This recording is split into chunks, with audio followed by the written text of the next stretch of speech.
Welcome to this episode of Intellectual Conservatism. I'm excited to be starting off kind of this section on the philosophy of religion, questions about the existence of God, and of course all of this is connected to politics and society and the big questions. So I thought it would be fun to sit down with some experts and talk about these big questions. So I'm excited to be here with Phil Kallberg, who'll be introducing kind of two arguments for the existence of God today. We'll have a brief discussion of them, and I'm sure Phil can recommend, resources for future inquiry. So let me just begin by asking our guest to introduce himself. Okay. Well, my name is Phil Kallberg.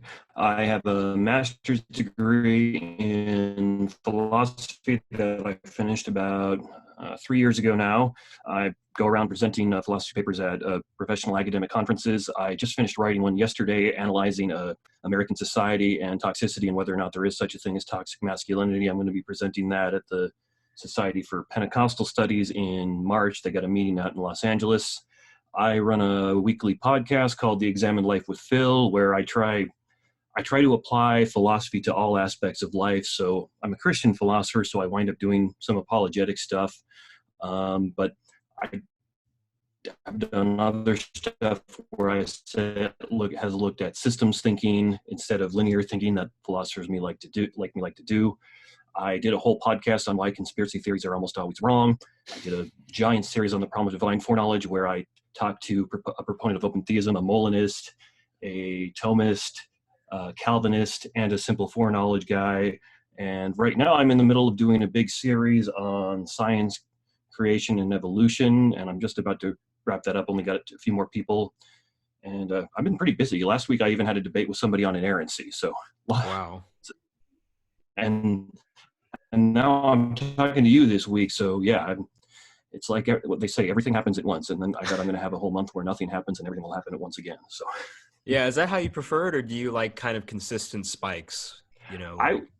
I would very much prefer if everything just came at me gradually, but it never does. So. And by the way, what was your conclusion on the masculinity paper, if you don't mind me asking? Oh, I could send you a copy if you like, but the basic, there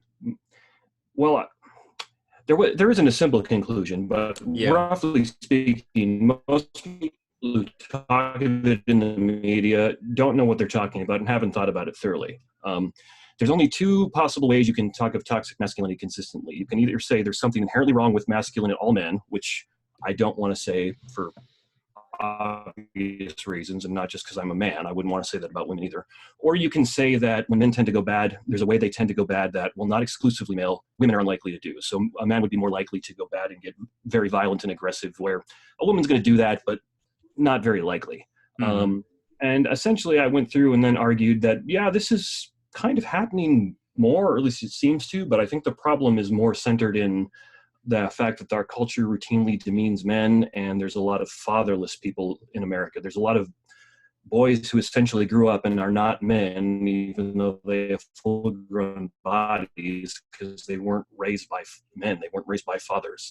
Most of them probably don't even know how to be men, and in some cases it's because literally nobody ever told them how. And so that's more or less what I'm going to be arguing there. And there's actually a lot of good data to support that. I think I had something like 40 sources for this essay that I worked with. So, yeah, and a lot of people don't like the idea that there is a way to be a man, but there are some at least basic guidelines, and the rest is kind of open. But there is a basic core. Would you agree with that statement?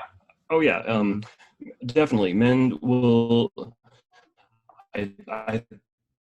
You see this, I think, common in many societies as well as from. Well, I'm going to appeal to scripture because I'm a Christian, but men tend to necessarily take leadership positions more often, tend to be a bit more dominant and aggressive and assertive. And when that's channeled properly and used in a way that's selfless rather than selfish, that's a very, very good thing. That's why, in many senses, we have a civilization where we can live in and enjoy comforts, is because a lot of dominant, aggressive men came before us and, so to speak, made it happen, and we're living on their shoulders right now. Sorry, my cat just came up to the interview. Sorry. No worry. My dog is sitting on the ground right over here because he doesn't like to be alone. So. Oh, that's sweet. Yeah, my cat, he was just taking a nap and then he just woke up. So let's just get right into the moral argument then. Okay. Because we were talking a little bit about ethics and morality. So you defend William Lane Craig's version of the moral argument. correct? Yeah. That's the one And I prefer, yes. yeah, because it's very nice, it's very simple. I think like Exactly. it's not loaded with controversial premises Mhm. immediately. It just gets right down to what needs to be said. So how about you introduce the argument and maybe give your best, at least opening defense of it? Okay. Yeah. The reason why I like something like William Lane Craig's one is because it is simple. And I think intuitively a good moral argument is simple. I was thinking about this earlier. It's kind of ironic that we're talking about the moral argument, which I think is good when it's simple, and then the ontological argument, which is necessarily extremely complicated. And I don't want to say that other versions of the moral argument don't work. I think many of them do. I just think they add needless complexity. And if you've talked to and hung out with philosophers, when there's complexity involved, they'll find a way to wiggle out of things that they shouldn't wiggle out of, which is why I like to keep it simple. So a basic three premise argument. One, if objective moral values exist, then God exists. Two, objective moral values exist. Three, therefore God exists. It's logically valid. And one of the reasons why I like it is the premises, first and second premise, just kind of intuitively makes sense. There's ways to argue against them, but just obviously, well, not obviously, but intuitively, if you're going to go around claiming there's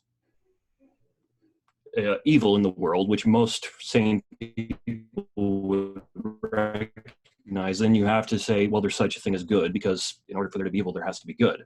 And if you're going to claim there has to be good, then there has to be some kind of standard or law or something like that whereby you can distinguish between the good and the evil. And this is a little bit more of a jump for people, but if you're going to claim there's some kind of a standard, there has to be something or possibly someone that sets that standard. And I think I heard Ravi Zacharias say it this way sometime: if you assume there's evil, don't you assume there's good? If you assume there's good, don't you assume there's a law? If you assume there's law, don't you assume there's a lawgiver? And therefore, there you go.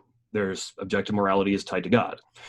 And the second premise, that there is objective morality, that again, I think is intuitively obvious to most people. I am yet to meet anyone who's outside of high intellectual academia who would deny this.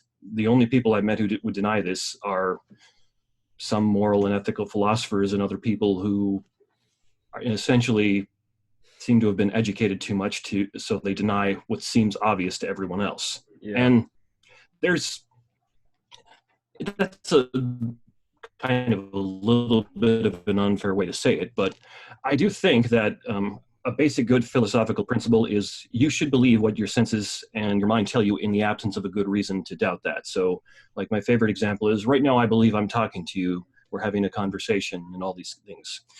If somebody was going to try and convince me, no, Phil, you're hallucinating, you're in the Matrix or something, well, they'd need to give me some very good defeaters for that. Like if my wife came to me and said, well, actually, I slipped a bunch of LSD into your coffee this afternoon. Well, that would be a pretty good defeater for my belief that I'm talking to you right now. But absent something like that, I'm justified in believing I'm talking to you.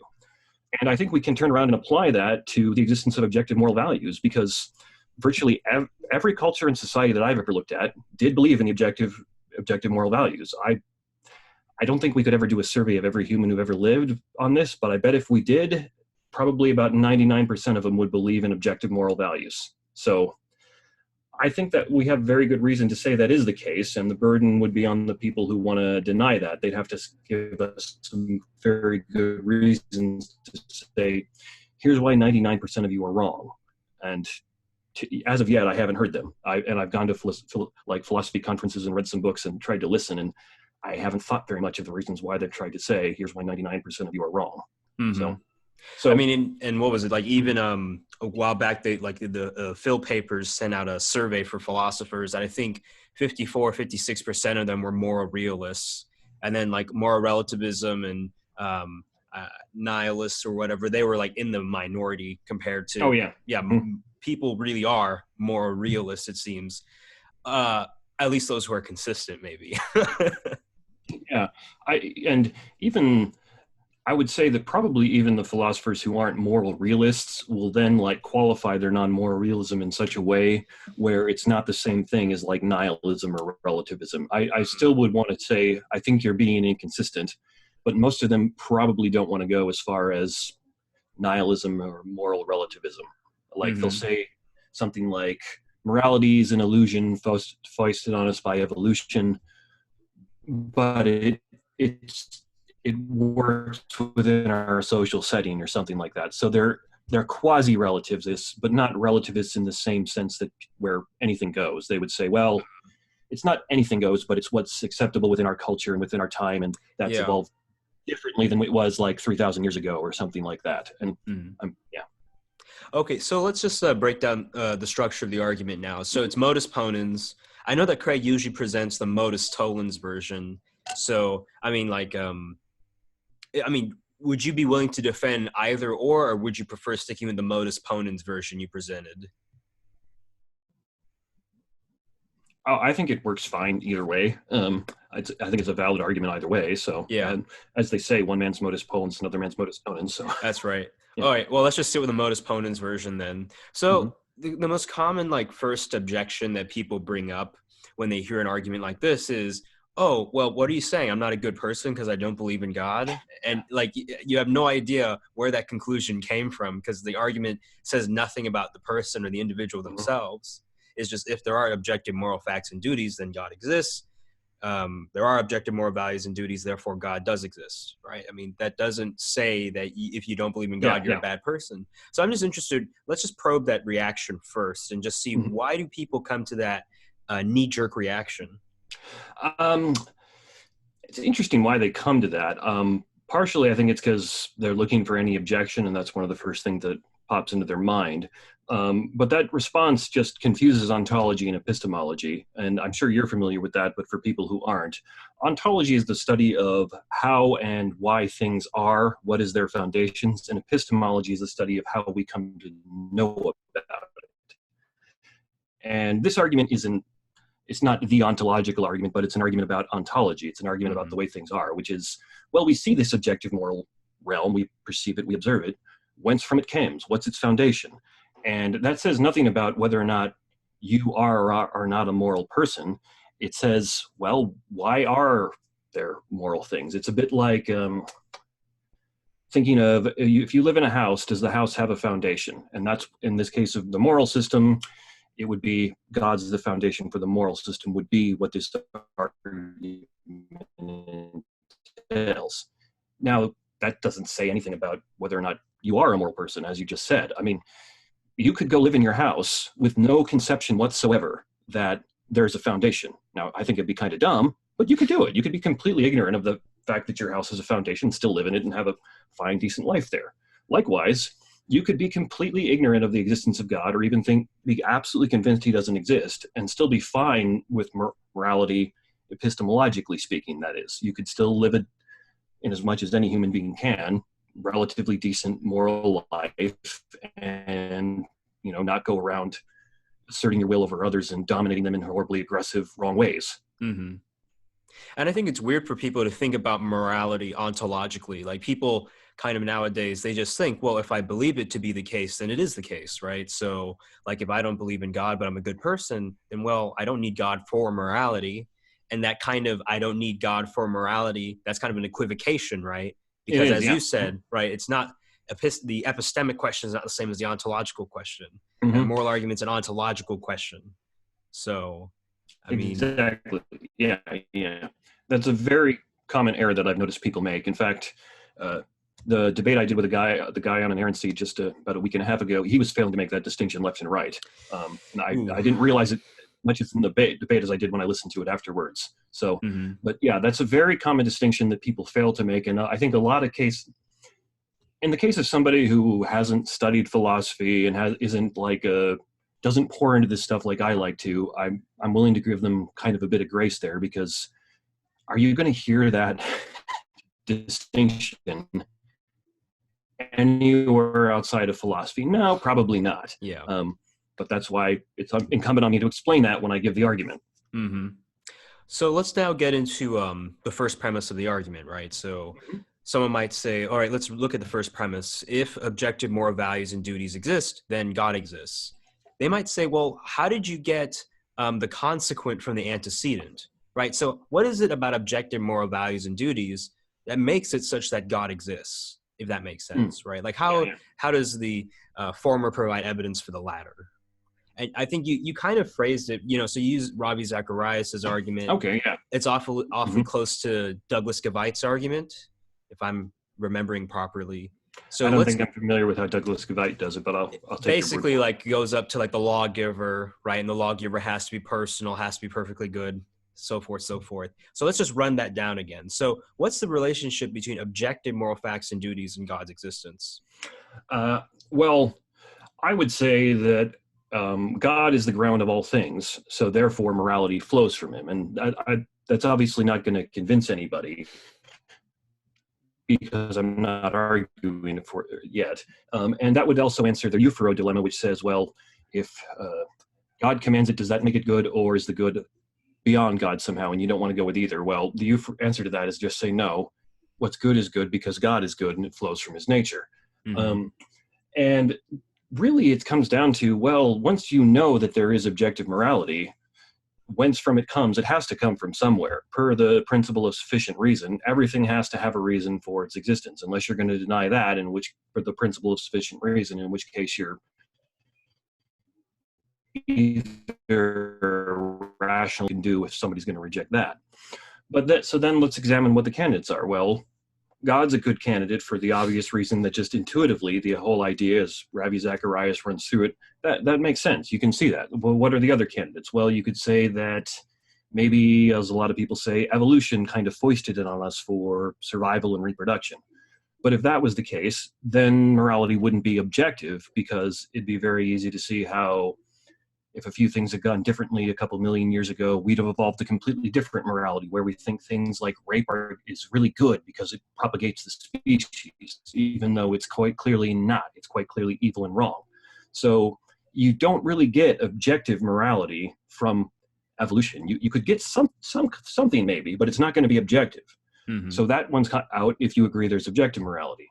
Mm-hmm. The only other reasonable candidate I've ever heard would be something kind of like Platonism, where there's some kind of abstract forms somewhere out there that are, depending on which form of Platonism you take, either not connected or some way connected to the real world, and that grounds it.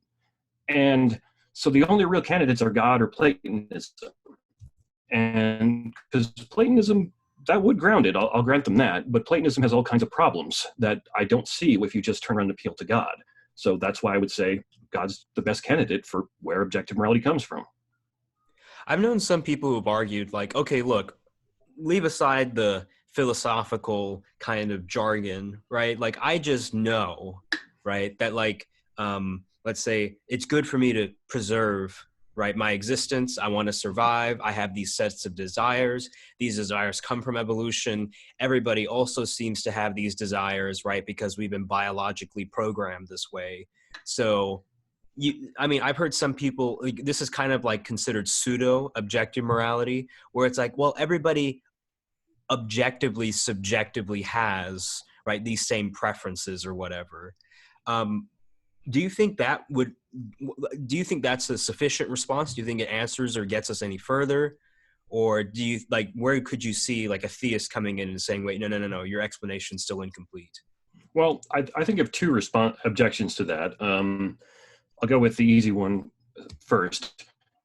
And that is that that kind of that falls into the is-ought problem, which David Hume pointed out. And I still think it's very ironic that David Hume pointed this out, because I think he's so bad on so many other things. But what that person is saying is, it is the case that if I want to live this life, I need to do these things. Therefore, morality. And that doesn't work, because morality is an ought. It says you ought to be kind to people. You ought not to be mean to them. You ought to not murder, kill, rape, maim, and destroy. It's an ought. Whereas what evolution would give us is lots of ises. It would work with the laws of nature and so on and so forth. And you simply cannot get an ought from an is. Lots and lots of people have tried. Some of them have been very, very bad efforts, like the horrific one Sam Harris did in his book a few years ago. But lots of cleverer people than Sam Harris have tried, and they haven't managed to pull it off either. You simply just cannot get an ought that is a duty that you have from an is, as a fact or statement of reality. And it sounds like that pseudo moral realism is trying to appeal to that, which it simply cannot do. The other one I would go with, and this is one I've been trying to work on myself, is it's an argument I'd call Paul's paradox. And I get this from Romans, where Paul says, I don't understand myself. What I want to do, I don't do. What I do, I don't want to do. And I've just looked at this a little bit, and it seems to me that morality has this very, very odd feature where all of us feel like we ought to do things, but then we don't want to do them. And I can't for the life of me understand how that could arise through evolution. As I said earlier, you can get certain types of moral systems from evolution. You can easily get why we'd want to cooperate as a species and many other things along those lines. But how are you going to get how is evolution going to produce a system that works against itself? How are we going to get a system that says, yes, you have a desire to procreate, but don't do it too often? How are we going to get a system that says, yeah, don't murder people, that's bad, but you still want to when you get really, really angry and you think it might benefit you? It doesn't work. So there's this odd paradox in the morality and system and in humans that we see, where we both feel like we ought to do things and then we don't want to at the same time. And I haven't really developed this as much as I'd like to, but I don't see how you could account for that evolutionarily, because why would evolution select for something and its opposite at the same time? That literally defies things like natural selection. Well, what also makes me think about too is like when you consider some people who say, well, let me just offer you like an explanation for morality from evolutionary psychology, right? And then they say, well, look at how chimps form their colonies. They have their own codes. They seem to have social systems, whatever. And you see something that's like morality, right? That, I mean, sure, you could say that we have a physical basis on which we act in communities, right? You could explain a lot through kind of that psychological lens, but that doesn't explain, for instance, why we think, let's say, like, you know, something violates our intuition, like, oh, I really want to steal that thing, right? And it might even be better for everybody that I steal that thing. But I have this sense of, I have the sense of, well, it goes against maybe some kind of, I don't know, like if you're a Kantian, a categorical imperative, I start using reason, right? And then somehow this reason in itself to do the good is compelling to me. That seems to be very strange if we're just in a naturalistic world. Oh, yeah. Yeah. So, I mean, maybe that's one way to start it. But I mean, so I know that the immediate objection is just always going to be like, oh, psychology can explain it, whatever, you know. How would you push back on somebody who thinks you could just reduce the question of morality down to psychology and biology and that's it? Well, again, I would say you're falling into the is-out problem. At least if you're a naturalist. Now, somebody, again, who's a Platonist or already like believes in something immaterial, maybe they wouldn't fall into this. But if you're a naturalist and turning around and appealing to psychology and biology, you're talking about states of affairs in your cells and your brain and so on and so forth, and you're trying to pull odds from that. And I want to turn around and say, no, you literally cannot do that. It's about as thoroughly established as something is in philosophy that you can't do that, because so many people have tried, because so many people want to get out of this, but nobody's pulled it off. So if that just doesn't work, because under a naturalist conception, that's all psychology is your various brain states, chemicals and things like that, and all biology is your various states, be they in your cells or your whole body and so on and so forth. So you're just trying to pull an ought from an is again. Right. So let's move on then to maybe another objection. So someone could say, look, let's say someone denies the first premise, right? And they deny the first premise because they also deny the second premise, right? So they think that in the first place, right, objective moral values and duties just don't exist, right? And let's say when we talk about objective, we're talking about like mind independent, right? So, and that there's like a real truth value to something. So it could be true, it could be false, independent of what anybody thinks. That's what we mean by objective morality. So let's say that, you know, you have someone like J.L. Mackie, right, who's a famous atheist philosopher. And Mackie says, look, even if there were kind of these moral properties, right, these moral facts, they would be so, his wording is queer, so out of the ordinary that it doesn't seem to make sense. Like, so one is that, what is it, that somehow the good, whatever it is, or the moral facts, they'd have to be reason giving, but then how can something physical, assuming that there's just a physical world, can be reason giving? That seems to be kind of counterintuitive. So Mackey would just say, we're all kind of under this illusion where we really believe it, but in reality, like, it's just not true. How would you respond to someone who says, look, I'm just going to bite the bullet and say, I think we're just all deluded on morality. I think that we're all in error, and subscribe to like some form of error theory? Well, the practical response, which isn't good philosophically, but it would be to point out to them, you don't live that way. You don't really believe that, because everyone acts as if there are objective moral values. Now, I'm sure Mackey would want to come back and then say, but that doesn't prove I'm right. It only proves I act that way. But I think we should be very suspicious of theories where people cannot live by them. That it doesn't prove that it's wrong, but I think that should make us suspicious. When somebody comes out and says something where it clearly doesn't work in the real world, we should immediately be suspicious of that. Again, doesn't disprove it, but I think that gives us good cause for skepticism. The other thing I would say is, well, to say that you're going to reject objective moral values because they seem so different to you, well, have you looked at quantum physics? That's really, really weird. Look at the measurement problem in quantum physics. It shouldn't exist by most standards of rationality, but it does. Does that mean I should reject quantum physics? I don't think so. And on top of that, he's kind of begging the question in favor of naturalism or some type of atheism when he does that, which is, if objective moral values do really exist, then I think it reasonably follows they probably would be very, very different than like matter and the other physical laws that we see and observe in the world, because there just would be something different about them. And so if you're going to claim that they don't exist because they're different than matter and the physical laws we observe, you're begging the question in favor of your viewpoint. So I essentially want to come back and say, well, who decides what's so weird we can't accept it? Because what seems really weird to you and what seems really weird to us now might not look so weird in 100 years. Try going back 400 years and telling the physicists then about quantum physics. They'll tell you you're insane, or at least they probably would. I haven't done that.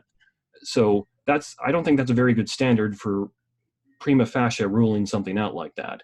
And on top of that, it really seems to me you're kind of begging the question in favor of naturalism when you just assume, well, it's too weird because it's too unlike the natural laws and the matter we observe. Well, of course it is. It's a different thing. Okay, so maybe just a few last questions, and then we'll move on to the modal ontological argument. Just a funny thought came to me first. I've heard that the moral argument, it's considered the most effective for people in their conversions. Like, the moral argument really speaks to them. And then for the ontological argument, a lot of people kind of, the first time they hear it, they think it's stupid, but then they eventually start realizing, oh, there's something more to this. So I don't know. It's just kind of funny. We're going from the moral argument to the ontological argument. Yeah. I was thinking about that earlier too. That's one of the reasons actually why I really like Craig's version of it. Not that the other ones don't work, but I think the strength of the moral argument is in its simplicity, and that in those two very simple premises are just kind of intuitively obvious to most people, unless you're a trained philosopher who's been trained to doubt them or things along those lines.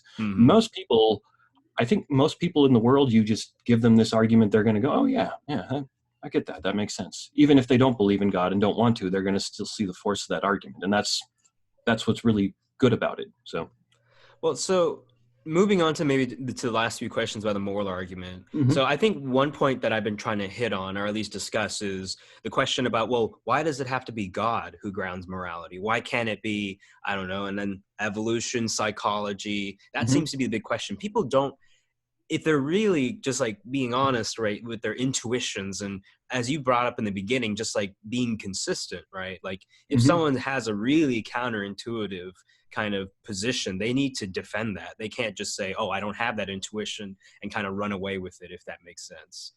For people, like morality, being objective, being real is just so obvious to them. So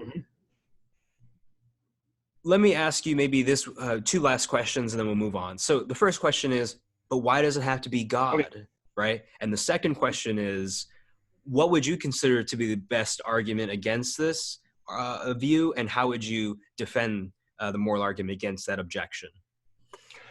Yeah, I really think the only real hope of defeating this would be to go with some type of Platonism. Because as I freely admitted earlier, you're going to have to ground morality in something that's not physical and that's not a physical process, which immediately rules out evolution, psychology, and all this other stuff, and that's due to the Izzat problem. So you're left with God or something very, very much like him. I mean, we could still be a little off in our conceptions of God, and that would still work. Or you're pretty much left with Platonism. Those are the only two options. And Platonism is this idea, for people who don't know, that there is the world that we have, and then there's the more real world. So we don't live in the real world. The more real world is the world of the forms. So, and the forms, according to Plato, is what everything we see is grounded on. So, and the forms are perfect. So there's a perfect tree in the other world. There's a perfect man in this other world, and we're all pale imitations of that. And so I think, again, intuitively, you could see, oh, well, the forms could ground in objective morality because Plato's claiming they ground everything. That would totally work. And yeah, it would. But I think Platonism has all kinds of problems that are much harder to overcome than simply biting the bullet and affirming God. So, like, for example, traditionally, in pretty much every theistic religion I'm aware of, God's regarded as personal. He's a thing that's at least a little bit like us, obviously infinitely more, infinitely greater. But God is a person like you and me. He's kind of like us. Where the forms, according to Plato, are nothing like us at all. They're so disconnected from us. It's like comparing the material to the immaterial. They're necessarily contradictory, the material and the immaterial.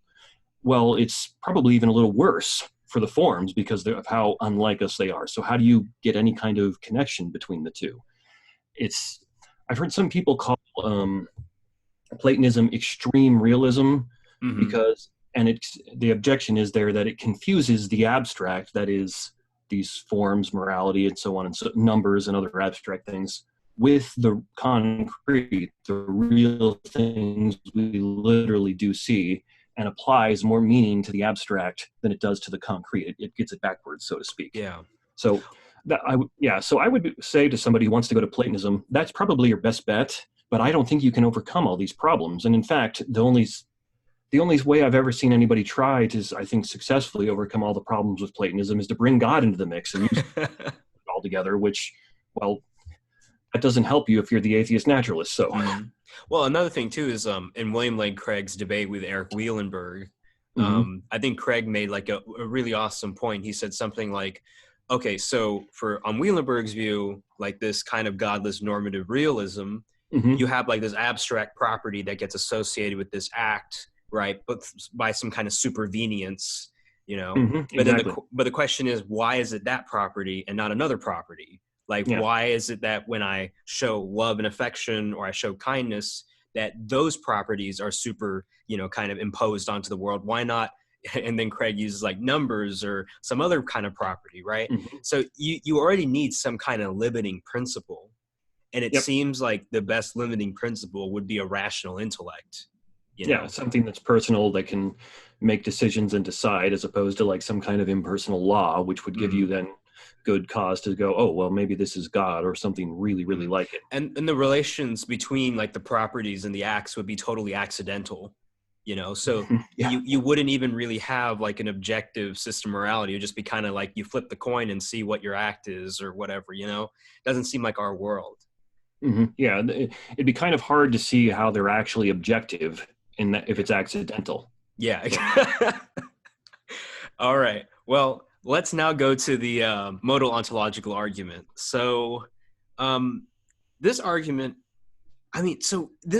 really divides not only atheists and theists, but also a lot of Christians or a lot of theists that I know. Because a lot of them are like, oh yeah, this argument's amazing. Others of them are like, this is stupid. Why would anyone accept this? And, you know, it's kind of like, wow, why is this argument so divisive? So you're going to use Plantinga's version of the modal ontological argument. So just give us the rundown, give us a brief case, and then we'll dive right in. Okay, yeah. Plantinga's version is probably the most accessible. That's also technically good. I have looked at and Gödel's version, and many people have told me that that one's actually better, but good luck understanding it without some deep dives into modal and symbolic logic, where Plantinga's one, I think anybody can at least begin to grasp what's going on. So basically the idea of Plantinga's one is, number one, it's possible that God exists. Number two, if it's possible that God exists, then he exists in some possible world. If God exists in, oh, hang on, I messed that up there. If God exists in, and he's defining God as a maximally great being. So if a maximally great being exists in some possible world, then it exists in all possible worlds, because obviously a being that exists in two possible worlds is better than one that exists in one that exists in three is better than one that exists in two, and so on ad infinitum. So you just say a maximally great being would exist in all possible worlds. Well, the actual world, the world we live in, is a possible world. Therefore, a maximally great being, i.e. God, exists in the actual world. Therefore, God exists. And there's some other more technical ways he's talked about that. Like he gave the first version of it in, I think, The Nature of Necessity. He gave a bit of a simplified and easier to follow version at the end of God, Freedom, and Evil. And if that's where I'd recommend people actually start if they're wanting to read the source material on that.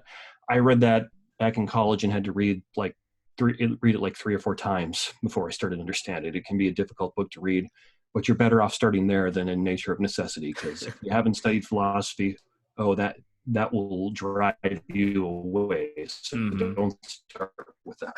So. All right. Well, so there's a lot that we could go on there. I mean, it's surprising because the argument's it's devilishly simple, and some people say it's clever or whatever. So it's definitely clever. Whether or not, even if it doesn't work, it's a clever argument, no doubt about that. Yeah. Mm-hmm. Well, so the first idea that people get when they hear this argument, they have a suspicion. They're like, oh, you just defined God into existence, right? So you said if it's possible that there is this being who cannot fail to exist, right? Then, well, the debate just ends there, right? You're just defining God into existence. You haven't shown that he actually exists. You're just saying, hey, let me load up this concept with all these properties and say that it has to exist. And then, aha, I have God, right? So, I mean, what would you say to someone who has the suspicion that the ontological argument just defines God into existence, supposedly? Well, I would say you don't understand one of two things. You either don't understand the argument, or you don't understand how logical arguments work in general.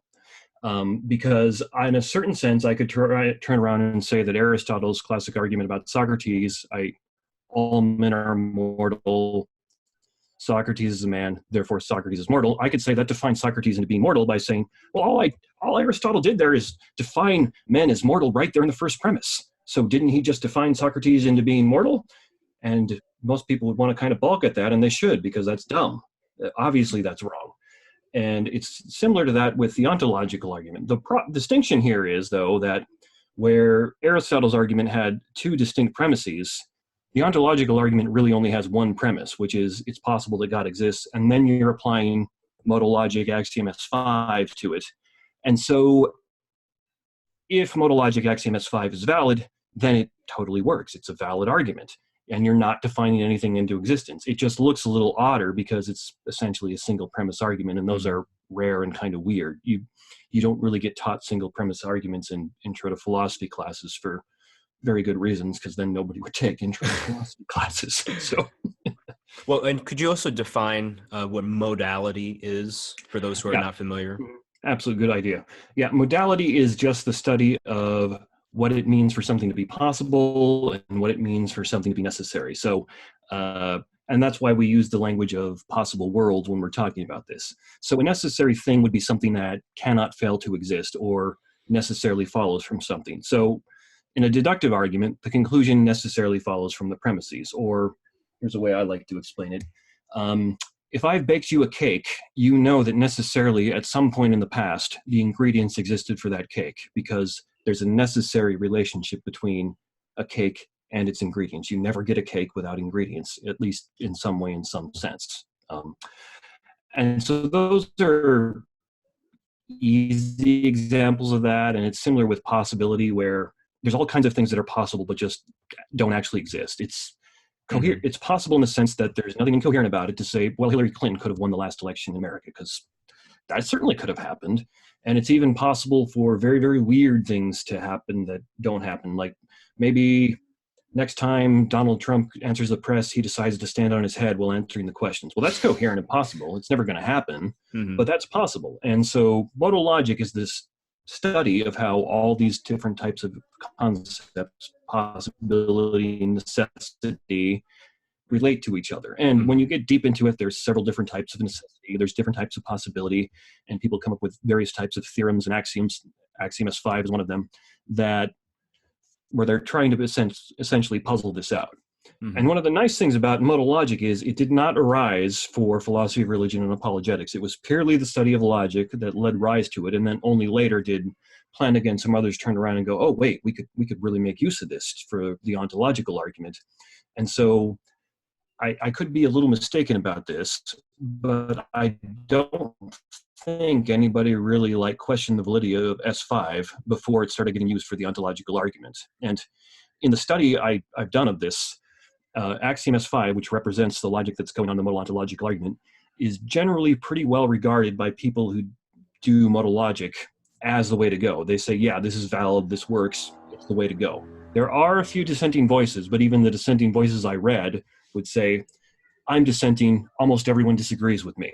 So yeah. All right, well, we can move on then to the question of what is a maximally great being. So it seems like the argument, so some people might say, why not instead say it is possible that there is a metaphysically necessary being, right? Why do we have to say it has to be a maximally great being? How is the argument defining that in terms of the argument that it's setting forward? How is it defining maximal greatness? Well, that's a pretty loaded question, actually, but I'll do my best here. So I think you can flesh maximal greatness out in a couple different ways. St. Anselm was hitting on this idea when he called God something than which nothing greater can be thought. I know some philosophers will prefer to speak in terms of perfection or absolute perfection instead of maximal greatness. Others go the route of going with great-making properties and trying to add them all together. So the idea of a great-making property is that for some property, God would be greater if he had it than if he didn't have it. So God is great. A God who knows everything is greater than a God who only knows some things, and so on and so forth. And then given that God is the greatest possible being, God must have this property of knowing everything. And so there's technical reasons that you can prefer one of these methods over the other. I think maximal greatness is an easier and less problematic conception than absolute perfection. But all these are trying to get at the same idea, that of the ultimate thing with a capital U, or as Anselm said, that than which no greater thing can be conceived. Although even Anselm's there, I think, is a little limited because he's limited by what we can conceive. And I think we would want to say, well, it has to be greater than even what we can conceive. So, and part of the point here is maximally great being, pretty much by definition, would have to be God. There really isn't anything else it could be. And so I'd say you kind of almost want to think of it as kind of like an X in an algebra equation, where you know it represents something real, but you can't nail it down exactly, because that's in many senses what God is. Even as we talk about him and study him and do our best with theology, you can't nail down God exactly. And anybody who says they can clearly doesn't know what they're talking about. So does that help you answer the question? Because I know it's a difficult one to get. It's actually difficult to really analytically define maximally great being. That's one of the problems, and that's why we use all these various terms to get at it. So, yeah, no, I think that's fine. And maybe one thing that would be important for the audience to know too is what the ontological argument seems to need. And I know there's been a lot of debate on this, so I'm just kind of going at it from what I've understood. For instance, in some possible world, a unicorn could exist. There's nothing logically incoherent about a unicorn existing in some possible world. Yeah, seems so. But there's nothing about it that makes it have to exist in every possible world, including the actual world. And the same could be true of myself or of other human beings, right? There's some possible world where I don't exist. There is a possible where maybe I do exist, and it just so happens to be the case that it's the actual world, right? But it's conceivable that I did not have to exist. Exactly, yeah. So then the ontological argument is just saying, look, it's coherent for there to be a being who has necessary existence and all these other properties, right? and they don't have to conflict. And I mean, why, if it's logically consistent, then we don't have to stop the buck, right? Like it could be the whole package. It could be God. And if it could be God, then it is God. Yeah. That's kind of the brilliance of the argument. Exactly. Yeah. If it works in the sense of maximal greatness, it essentially gets you the God that all Christians want to argue for. You can do a bit of a weaker version where you take out the maximal greatness and just say it's a necessary being, and the logic still works. Because a necessary being, if something is necessary, it exists in all possible worlds. There is no possible world where you can make a cake without ingredients. That's impossible. There's a necessary relationship there. There are worlds where there are no ingredients, and there are possible worlds where there are no ingredients and there are no cakes, but there is no possible world where you can get a cake without ingredients. It just doesn't work that way. So, yeah, you can make the logic work only on necessity, but that's not near as interesting to do because that doesn't get you the God everyone wants to argue for. Right. So, I mean, one thing that you could say, though, or one thing that I've heard people object to is, well, look, there are all these problems when you say that there is this kind of God that exists, right? So is it possible for God to create a stone so heavy that he can't lift, right? All these paradoxes of omnipotence and other things.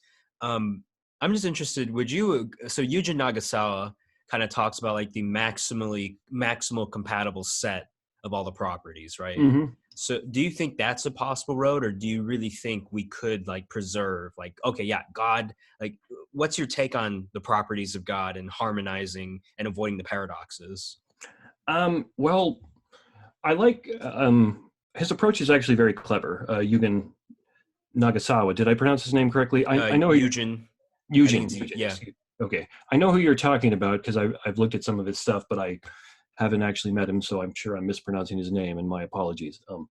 But yeah, that's a clever approach where what he basically says is, okay, people will claim, hey, there's like a conflict between God's omnibenevolence and his omnipotence that we see manifested by the problem of evil.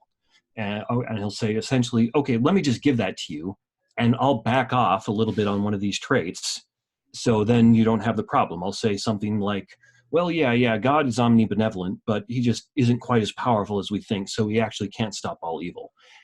Well, then you're still left with essentially what is the maximally great being that could exist, and he's going to say, and that's still God, and I can still essentially run an ontological argument for him. At least I think he does. I've only really heard him talk about maximal God, but I think he wants to run an ontological argument for it.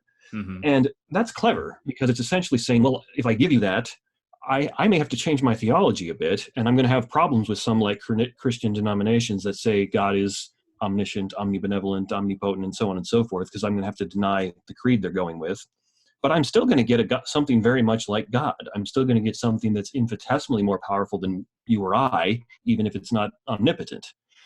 And so, yeah, that's clever.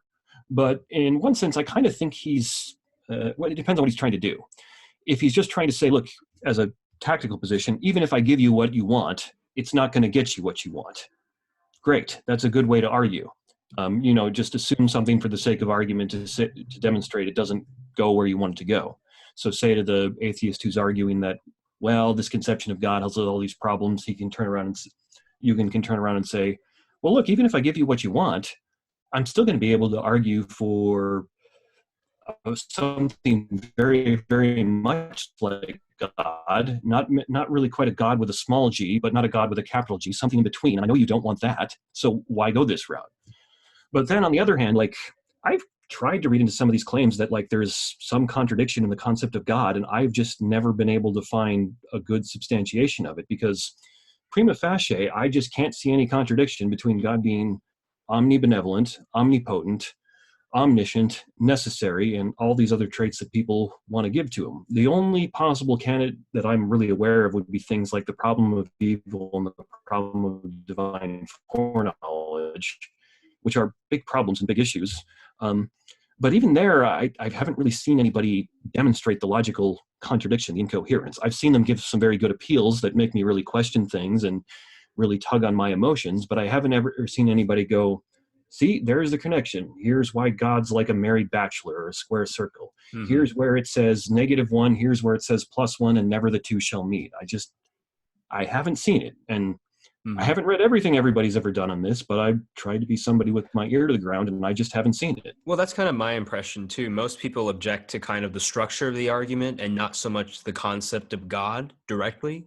So they try to say like, and this kind of maybe could lead to our next question, right? Where like, you could have this concept of God, but you actually, like, okay, so there are two questions here. One is that, well, okay, here's the problem with your argument, right? Problem is this: I could prove anything into existence, a maximally great unicorn, a maximally great island, right? So there's no limit. So why does it have to be God? The other question that some people have raised is, well, look, you haven't actually shown that God exists, right? So it's kind of, when the person makes this argument, I think they're saying, look, what we're basically saying is, I think the accusation would be something like it's circular, or like it's already, presupposing its conclusion or whatever. It's I don't know, begging the question. That's what some people would say, right?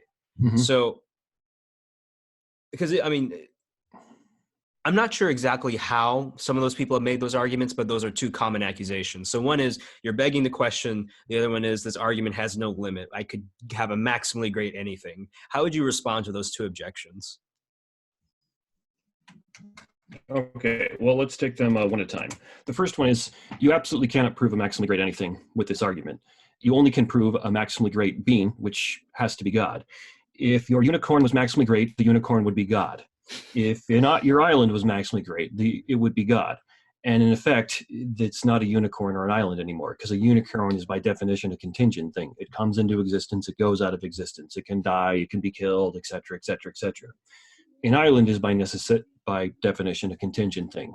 It comes into existence usually because like a volcano erupts and builds up, and then one day it probably goes out of existence as plate tectonics and the ocean wash it away, even if it takes very, very long time. So what those people are essentially doing there is they're kind of playing with definitions, and some of them, I don't know if they're doing this maliciously or some aren't.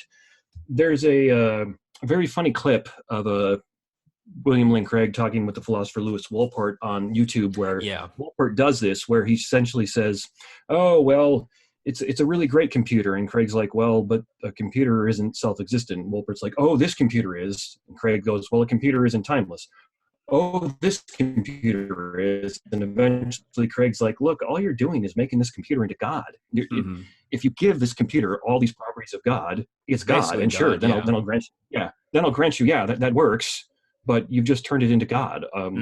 So, you can't use it to prove a maximally great anything. I'm a little more sympathetic to people who claim that when they look at Anselm's original version of the ontological argument, because that probably was susceptible to parodies, but modal versions are not susceptible to parodies like this. And how they got started, I don't know. Maybe somebody looked up Anselm's original one and realized, oh, this isn't a terribly good argument, and they forgot to read all the contemporary discussion on modal ontological arguments. So the second one you mentioned was begging the question, right? Okay, yeah. This is one that I think gets accused all the time because of its nature as a single premise argument, and single premise arguments are weird. They're not the way we normally think about things. So begging the question, as you said, means assuming what you set out to prove. Now, in most arguments, you're going to have two or more premises, and the conclusion is buried within those premises. We see that in Aristotle's example, where the fact that Socrates is mortal is buried in those two premises: all men are mortal and Socrates is a man. Whereas since the modal ontological argument, at least Plantinga's version, only has one premise, that means the conclusion has to be in that single premise. And so I think that's where this accusation comes from, which is you're pulling something out of only one premise, where in most other arguments you're doing it out of two premises or more. However, I wouldn't say this is begging the question. I can see how it would appear that way, because this is kind of like how if you see a red Ferrari from a Lamborghini, or Ferrari from a distance, and then you see a red Lamborghini from a distance, and you're not very familiar with cars, you could confuse them, because they look very much alike, but they're not the same thing. And in this case, begging the question kind of looks a bit like what the ontological argument is doing, but it's not the same thing. The distinction is all the modal ontological argument is doing is taking that one premise it's possible that a maximally great being exists, and then applying the logic of modal logic axiom S5 to it. And as I said, virtually almost everybody that I've ever read agrees S5 works. I think some people have said you could even do a modal ontological argument with S4, but it's a little more difficult to do. So it's not invalid. It's more like doing an immediate inference. It's kind of like if you say to me, hey, it's raining outside, and I go, oh, therefore water's coming from the sky. Well, did I define water for coming from the sky into existence, or did I beg the question? Well, no, I made an immediate inference from what I know about what it means for it to be raining outside. And that's more like what the ontological argument is doing. And so I can sympathize with how it appears that way to them if they haven't studied it in depth, if they just heard it offhand somewhere, because it is a complicated, difficult, and weird argument. But no, it's not begging the question. The other thing I think about too is maybe people think it begs the question because, like, you know, in the second premise it says if it's possible for a maximally great being to exist, or no, the first premise is like it's possible that a maximally great being exists in some possible world. And they might think in their head, well, as soon as I concede that point, I can just see how it follows, right? Like, exactly. You know, and it's kind of like, well, that's the point, right? Like, exactly. Yeah. It's possible that you have such a being like this, then it just follows that it goes from the possible to the actual. Yeah. I've presented papers at essays at two conferences now, where I've attempted to argue what the ontological argument at the very least does is it forces you into one of two categories. You have to say God is necessary and therefore exists, or God is impossible and therefore he cannot exist. He is impossible. You're essentially, I think, stuck trying to say there's something incoherent about God or God exists. And it forces you into one of those two positions is what I see. There's the only real good denial is to say God's impossible. And if you're not going to say that, then you pretty much have to affirm God exists. Well, and the other thing is too, like, Ben Arbor kind of talks about if you're just like a really modest person, like if you don't go into this debate super biased, right? Like it seems like the more modest position is, well, look, okay, fine, it's possible that God exists. Because the other claim, like it's just impossible that God exists. That's an extremely strong claim. It hasn't been substantiated at all. But the mere possibility of God's existence, that's doable. And because it's doable, you can take I've had the pleasure of talking to Ben about that. And I hadn't thought of that before he said that, but I think that's a good point. Saying something is possible does seem to be a more modest claim than saying something is impossible, because you have to demonstrate, let me rephrase that. It's easier to demonstrate that something's possible than it is to demonstrate that something's impossible. Well, let's do one last question, then I think we can end there. Okay. So Immanuel Kant has a very famous critique of the ontological argument where he says existence is not a predicate, right? So he would say something like, if a triangle exists, then it has three sides, right? And that's the most that I can get from saying, like, you know, like, what is it? Like, just because I know the properties of the thing or something like that doesn't make it suddenly come into existence. Right. If I'm not mistaking that, Kant would say something like, you know, you haven't actually established that you know that God exists or that God exists. It's kind of and it's still an if that makes sense. Like if God exists, then he would have such and such properties, but you haven't shown that he does have such and such properties, if that makes sense. Yeah. Well, I would say I've got the full quote he did there, but I don't think I'll read it because it's Kant was a terrible writer and it would bore people. But you can go look it up if you want. Let me see here. It was in Critique of Pure Reason.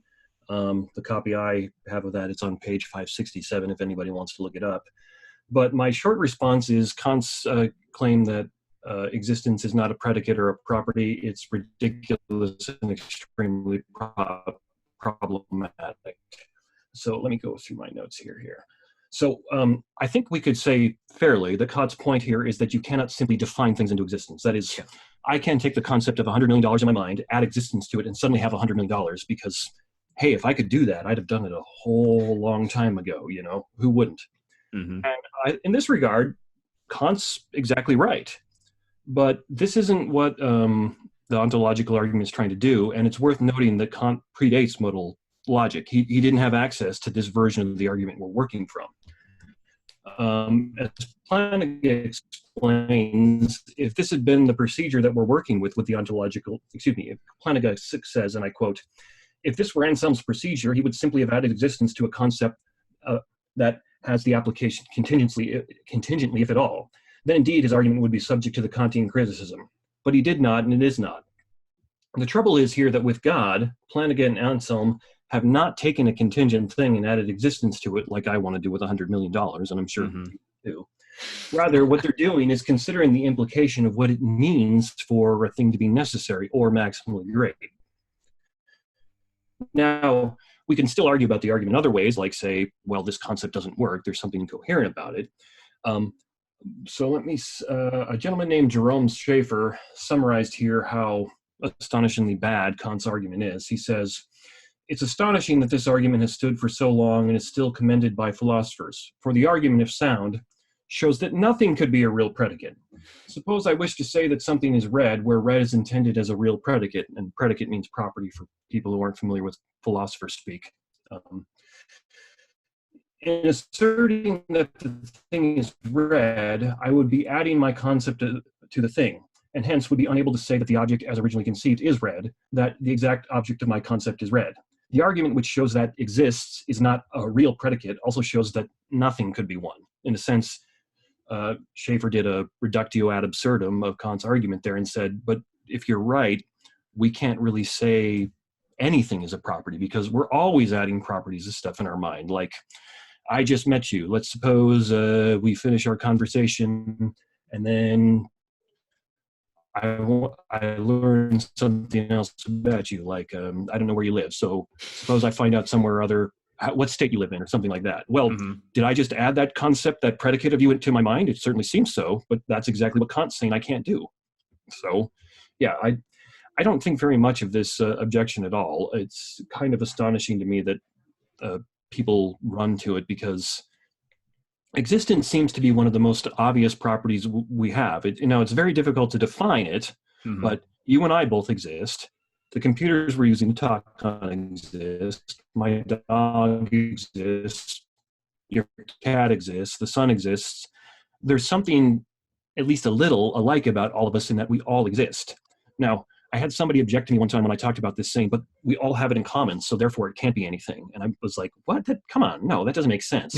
All human beings have the property of being human in common. That doesn't mean there's nothing human about us. That doesn't mean that isn't a property. So the fact that all these things have existence in common doesn't mean it isn't a property. Now, the properties, existence is hard to define analytically. It's very difficult to actually get a good, rigorous philosophical definition of it because everything we see holds it in common.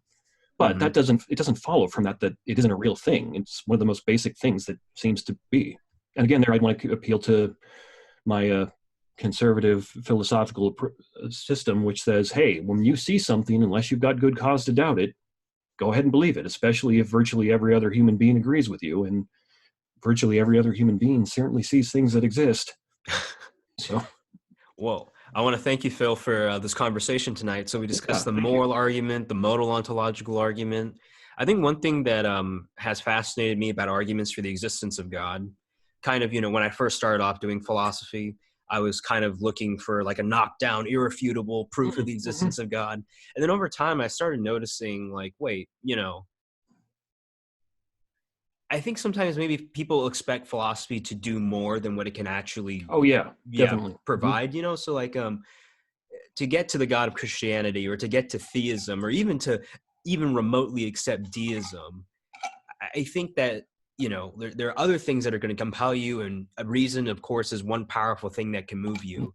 So what would you say, aside from the arguments you presented, like so it could be another intellectual argument, but what has motivated you to believe in God? Or what is, what grounds your faith? And I'll close off with that question. Oh, well, I actually, if you go to my podcast, The Examine Life with Phil, I did my very first podcast on that and how it got me into philosophy. I tell an hour-long story there, so I won't repeat it here, but is. I grew up in a Christian family, good Christian family, great parents and everything like that. And then when I was in the military, I went through what I didn't know what, I wouldn't have used this term then, but now I would call it an existential crisis, where I started questioning all these things I'd grown up to believe in, like, well, does God really care about me? Why do all these bad things happen? And that prompted me to get into going to very, very good stories and philosophy and starting to realize this. And so that's been the ground of it. And when I do doubt, I have doubts, my mind immediately does go to philosophical arguments. Like the one that gives me, I'd say, the most confidence is actually a version of the cosmological argument. I'm sure you're going to be talking to more people about that one. But that one, the first time I heard it, I was like, oh yeah, there's got to be God or something really, really like him at the beginning, at the ground level of all this. I think that argument really does a solid on that. But the moral argument does I like that one because it actually gets me something that's good, as opposed to just something that could be anything, like you can get with the cosmological argument. And I do like what you're saying there, that people tend to want more from philosophy than it can give. I haven't formulated this into a principle, but I think a good rule of thumb is, if you see an argument that gives you everything you want right away in like 3 or 4 simple steps, you should be highly suspicious of that argument. There's probably something wrong with it. Because argumentation doesn't tend to work that way. It tends to go by, good argumentation doesn't tend to go that way. It's a slow, methodical process that takes a lot of work. So somebody comes to you and says, oh, I can give you everything you want arguing in 4 steps. They probably can't. Maybe it's something nobody's ever heard of before, and they're the smartest person who's ever lived, but I kind of doubt it. So. Yeah. Well, thank you, Phil, for that story. And I really appreciate having you on the show. And what was your podcast again? The Examine Life with Phil, is that correct? Or it's called The Examine Life with Phil. As far as I know, you can find it on all the podcast services like iTunes, Spotify, and so on and so forth. I got a Facebook page I made for the podcast. Just type in The Examine Life with Phil. I put up stuff there every time I got a new podcast, and I try to put up funny or interesting things throughout the week, like philosophy jokes or comments and things like that I think are important. And I love interacting with people. One of my favorite parts of that is when people write in and say, no, you were wrong this week when you tried to give somebody a facepalm and sigh award for making a really stupid argument. They were actually right, and I just love interacting with people when they contact me that way. So, yeah. Well, I'm going to wish you a good night, Phil. Thank you for coming on to Intellectual Conservatism. Please check out Phil's podcast and his page on Facebook. I think I follow it, actually. So great content. I really appreciate you taking time out of your night. Thank you for having me. Very much enjoyed it.